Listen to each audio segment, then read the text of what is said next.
you are not your past. You're you. You're you right now. You might have done some things you wish you hadn't done. Don't dwell on that. You learn from it, that's fine, but don't dwell on it. Just keep moving. Keep moving. Use it as fuel. Say, never again. I get what I did wrong, but don't think that you're that person that made those mistakes. You're the person who's learned. I think that enduring something and building up that ability to endure things, that's also a very important mechanism that you could apply to everyday life. Like that, the mechanism of understanding how to endure. Because a lot of people are just running from discomfort. They're running from it. They're just avoiding it. It's so easy to. And like if you get distracted for a second, you're like, let me check my phone. You just start going through your phone and looking at bullshit, and you're just distracting yourself from the tiniest frustration of boredom. Just the little, we don't get bored anymore. Or if we get bored for these tiny amounts of time, then you get distracted. So your distraction is eliminating your boredom. But the problem with that is like, there's certain thoughts that only come to you when you're thinking, when you don't have any input coming in. When we're constantly looking at our phones, the only input you're getting is input from other people. And sometimes that's good. Sometimes you get good stuff out of that. But it's like a diet of only fruit. Like, hey, motherfucker, you need some protein. Yeah.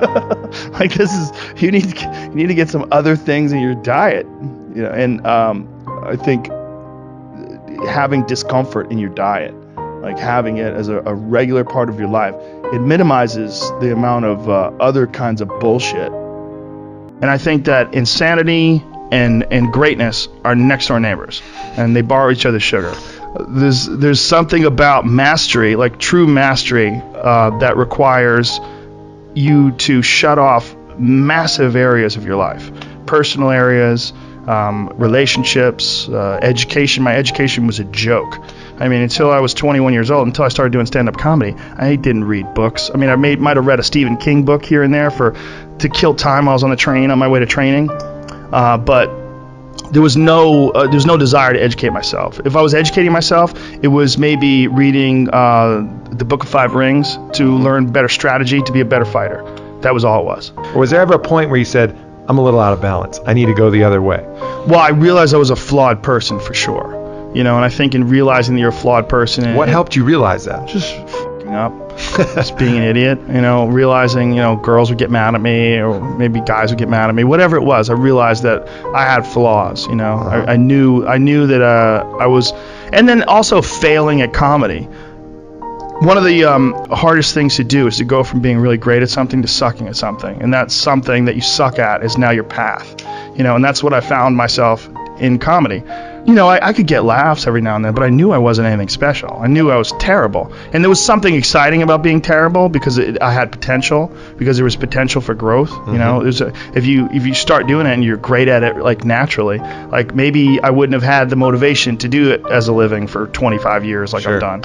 I don't know. But at that time, making that transition from martial arts competition to being a comedian, that's when I started going down the road of balance and started trying to balance myself as a person. And I started trying to almost educate myself to have more things to talk about on stage. And then along the way, my curiosity started to blossom. And then I started to just be interested in things for being interested in them.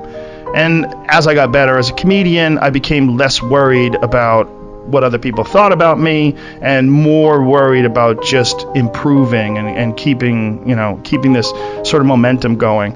And as I relaxed more, in having some success,